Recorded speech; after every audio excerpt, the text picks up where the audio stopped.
ధర్మస్థల ఆలయానికి సంబంధించినటువంటి విషయంలో తవ్వకాల్లో విస్తుపోయే విషయాలు బయటపడుతున్నాయి. 7వ సైట్లో తవ్వకాలు జరిపినప్పుడు అక్కడ మృతదేహానికి సంబంధించిన ఆనవాళ్లు ఉన్నాయి, ఎముకలు బయటపడ్డాయి. అది చూడగానే ఫోరెన్సిక్ అధికారులకు అంచనాకు వచ్చారట. ఇంకా అది ఎవరిది ఏంటి అని తేల్చాల్సి ఉండే ఎక్స్పర్ట్స్ చెప్తున్న వివరాల ప్రకారంగా 13 ఏళ్ల బాలికకు సంబంధించినటువంటి అవశేషాలు అవి అని చెప్పి ఫోరెన్సిక్ అధికారులు ఒక అంచనాకు వచ్చినట్టు తెలుస్తోంది. ఆ తవ్వకాల్లో 7వ నెంబర్ సైట్ దగ్గర తవ్వకాలు జరిపినప్పుడు ఈ 13 ఏళ్ల బాలికకు సంబంధించినటువంటి అవశేషాలు అయి ఉంటాయనేది ఒక అంచనాకు వచ్చారట. అది ఒక 13 ఏళ్ల చిన్నారి అస్థి పంజరం అట. అంటే ఆ పారిశుద్ధ కార్మికుడు చెప్తున్న మాట నిజమే అవుతోంది. Here is the breaking news on RTV. So Dharmasthali ఆలయానికి సంబంధించినటువంటి తవ్వకాల్లో విస్తుపోయే విషయాలు బయటపడుతూ ఉన్నాయి. ధర్మస్థలి ఆలయాల్లో సంబంధించినటువంటి ఆ తవ్వకాల్లో 7వ సైట్ నెంబర్ దగ్గర తవ్వకాలు జరిపినప్పుడు అక్కడ ఒక మనిషి అస్థి పంజరం కనిపించింది. సో అది చూసి ఫోరెన్సిక్ అధికారులు ఒక అంచనా వేస్తున్నారు. 13 ఏళ్ల బాలికకు సంబంధించిన అస్థి పంజరం అయి ఉంటుంది ఇది అనేది ఒక అంచనాకు వస్తున్నారు.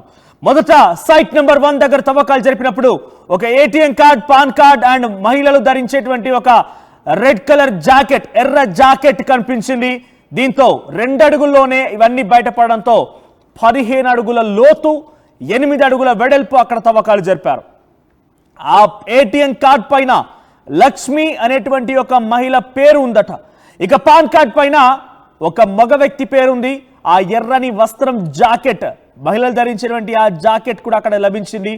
ఈ విషయం పైన కొంతమంది ఎక్స్పర్ట్స్ అక్కడ చెప్తున్న మాట ఏంటంటే, ఒక క్లాత్, ఏదైనా ఒక బట్ట భూమిపై పడివేసిన తర్వాత అది సుమారుగా 25 ఏళ్ల పైబడి పడుతుందట డిప్లాయ్ అవ్వడానికి, కంప్లీట్గా డికంపోజ్ అవ్వడానికి.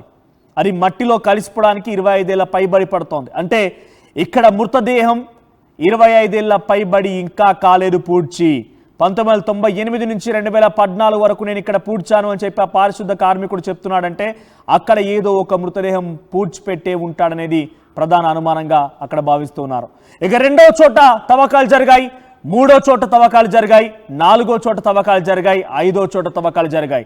కానీ సిట్ అధికారులు ఎక్కడ కూడా ఒక్క చోట కూడా ఎటువంటి ఆనవాళ్ళని కనుగొనలేకపోయారు. ఆ తరువాత 6వ సైట్ నెంబర్ దగ్గర తవ్వకాలు జరిపినప్పుడు మనిషి ఎముకలు బయటపడ్డాయట. ఆ ఎముకలు ఎవరిది ఏంటి అనేది డిఎన్ఏ అధికారులు, ఫోరెన్సిక్ అధికారులు డిఎన్ఏ టెస్ట్ చేసిన తర్వాత కానీ ధృవీకరించలేరు. ముందుగా అది మనిషివా పశువా అనేది ఒక నిర్ధారణ వస్తారు. మనకున్నటువంటి ఇన్ఫర్మేషన్ ప్రకారంగా ఇది ముమ్మాటికి మనిషి ఎముకలే అనేది ఫోరెన్సిక్ అధికారులు ఒక నిర్ధారణకు వచ్చారు. ఆ తర్వాత 7వ నెంబర్ సైట్ దగ్గర అక్కడ కూడా తవ్వకాలు జరిగాయి. ఇప్పుడు నేను చెప్తోంది 7వ నెంబర్ సైట్ దగ్గరకు సంబంధించిన బిగ్గెస్ట్ అప్డేట్ ని. అక్కడ 13 ఏళ్ల చిన్నారి అస్థి పంజరంగా ఫోరెన్సిక్ అధికారులు ఒక అంచనాకు వచ్చారట. ఆనవాళ్ళని సేకరించి వాళ్ళు డిఎన్ఏ టెస్ట్ కి సిద్ధమయ్యారు, క్లూస్ టీమ్ కి పంపించారు. చిన్నారి అస్థి పంజరం దొరకడంతో కేసు పైన మరింత ఉత్కంఠ కొనసాగుతోంది. ఇప్పటికే ఓ మహిళ, పురుషుడి ఆనవాళ్ళను కూడా కనుగొన్నారు అధికారులు. అది ఎలా అంటే ఏటీఎం అండ్ పాన్ కార్డుకు సంబంధించినటువంటి అంశంతోనే కొంత నిర్ధారణకు వచ్చారు. అయితే ధర్మస్థల ఆలయానికి సంబంధించి 1998 నుంచి 2014 మధ్య సుమారుగా 25 ఏళ్ల పాటుగా నేను అక్కడ పనిచేస్తూ ఉండగా నా చేత బలవంతంగా అక్కడ మృతదేహాలను పూడ్చిపెట్టేటువంటి ప్రక్రియని అక్కడి కొంతమంది పెద్దవాళ్ళు నాతో చేయించారు.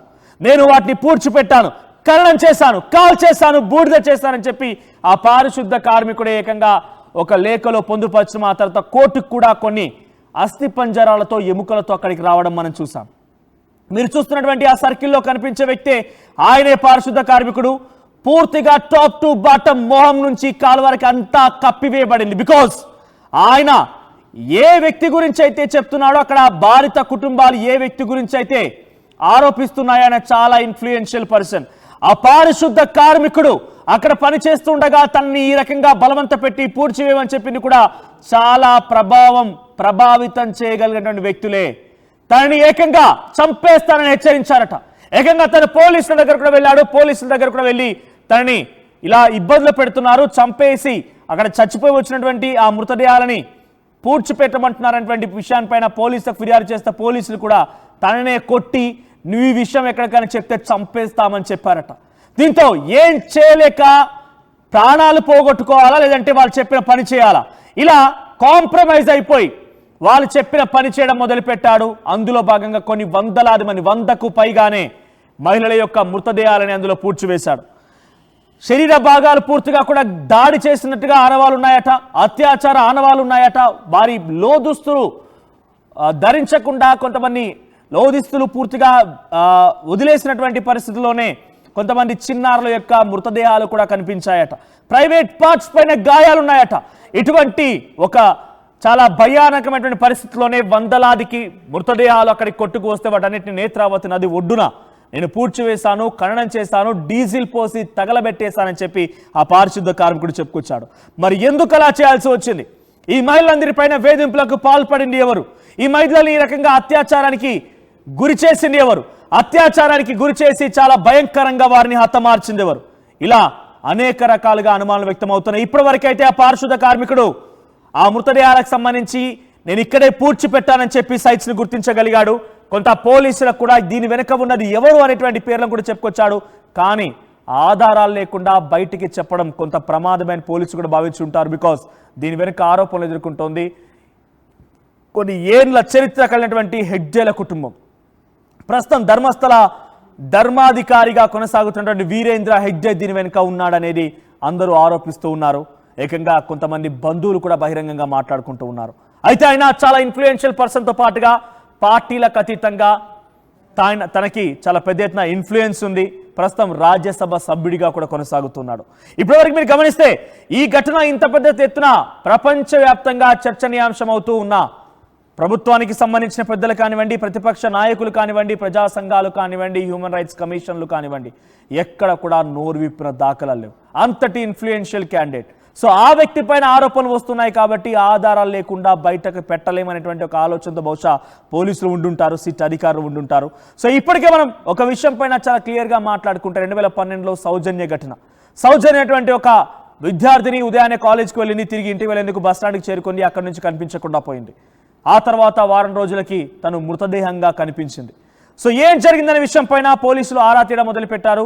సిబిఐ, సిఐడి కూడా ఇన్వాల్వ్ అయ్యాయి. సంతోష్ అనేటువంటి ఒక కార్మికుడిని ధర్మస్థల ఆలయంలో పనిచేసే వ్యక్తిని అదుపులోకి తీసుకుని అరెస్ట్ చేశారు, జైలుకి పంపించారు. 2023 వరకు కూడా ట్రయల్ ఎదుర్కొన్నాడు, జైల్లోనే ఉన్నాడు. చివరాకరణ ఆ సంతోషే ఈ దారుణానికి ఒడిగట్టాడనేది పోలీసులు ఒక్క ఆధారాన్ని కూడా కనుగొనలేకపోయారు. ఆ కేసు నీరు గారిపోయింది. సంతోష్ నిర్దోషిగా బయటికి విడుదలైపోయాడు. ఇలా ఒకటి కాదు, రెండు కాదు. ఇప్పుడు ఎటువంటి అంశం చూసినా కూడా ఇటువంటి ఆధారం లేనటువంటి ఒక అంశంగానే ఉండిపోతున్న, ఆధారమైనటువంటి ఒక విషయంగానే మిగిలిపోతుందని చెప్పి ఇప్పుడప్పుడే పోలీసులు కూడా ఏది కూడా వివరంగా బయటకు చెప్పలేకపోతున్నారు. అయితే కనీసం అక్కడ మృతదేహాలు బయటపడిన విషయాన్ని పోలీసులు చెప్పాల్సిన అవసరం ఉంటుంది. కానీ అది కూడా చెప్పకుండా చాలా గోప్యంగా నిర్వహిస్తూ ఉన్నారు. ఈ పారిశుద్ధ కార్మికుడు మాత్రం చాలా క్లియర్గా ఒక మాట చెప్తున్నాడు. 13 నెంబర్ సైట్ దగ్గరికి వెళ్ళిన తర్వాత ఇంకా మృతదేహాలు పెరిగే అవకాశం ఉంది, ఇంకా మృతదేహాలు బయటపడే అవకాశం ఉంది. అత్యధిక సంఖ్యలో అక్కడే నేను ఆ మృతదేహాలను పూడ్చిపెట్టానని చెప్పి ఆ పారిశుద్ధ కార్మికుడు చెప్పడం మనం చూస్తూ ఉన్నాం. ఇప్పటి వరకు కేవలం 7వ నెంబర్ సైట్ వరకు మాత్రమే తవ్వకాలు జరిగాయి. ఈరోజు 8, 9, 10 మరో 3 సైట్లో కూడా తవ్వకాలు జరిగే అవకాశం కనబడుతోంది. సో 7వ నెంబర్ సైట్ దగ్గర తవ్వకాలు జరిగినప్పుడు ఒక అస్థిపంజరం లభించింది. అది ఒక 13 ఏళ్ల చిన్నారి అస్థిపంజరం అయి ఉంటుంది అనేటువంటి ఒక అంశంగా అక్కడ ఫోరెన్సిక్ అధికారులు చర్చించుకుంటున్నారు. ఏదేమైనా ధర్మస్థలి ఆలయం అంటే ఒకప్పుడు భక్తికి పేరుగా నిలిచినటువంటి ఆలయం ఇప్పుడు భయం పట్టుకుంది. ఆలయం పేరు చెప్తేనే క్రైమ్, సస్పెన్స్, థ్రిల్లర్ సినిమాలు గుర్తుకు వస్తున్నాయి. నేత్రావతి నది ఒడ్డున అక్కడ పూడ్చివేశానని చెప్పేటువంటి ఆ పారిశుద్ధ కార్మికుడి యొక్క మాటలే గుర్తుకు వస్తున్నాయి. కొన్ని వందలాది మంది మహిళల మృతదేహాలు రాత్రికి రాత్రే ఆ నేత్రావతి నదిలో కొట్టుకు వచ్చేవి. ఆ మృతదేహాలను బయటకు తీసేవాడిని. కొంతమంది బలవంతంగా నాతో అక్కడ గొయ్యి తీర్చి పూడ్చివేయమని చెప్పేవారు, లేదంటే హతమారుస్తామని చెప్పేవారు. ఇప్పటికి నేను ఈ విషయాన్ని ఎందుకు చెప్తున్నానంటే నేను నా కుటుంబంలో కూడా ఒక మహిళ పైన ఈ రకంగానే వేధింపులు చూశాను. తనపై కూడా ఈ రకంగానే వేధింపులకు పాల్పడ్డారు. తనని కూడా బెదిరించారు, హతమారుస్తామని బెదిరించారు. ఇప్పటికైనా నోరు విప్పకపోతే నా జీవితానికి అర్థం పరమార్థం ఉండదు, అసలు నేను మనిషినే కాదు అని చెప్పి పశ్చాత్తాపానికి గురైపోయి ఆయన ఇప్పుడు ఈ విషయాన్ని బయటపెట్టాడు. సో ప్రస్తుతానికి ధర్మస్థలంలో ఇంకా అక్కడ తవ్వకాలు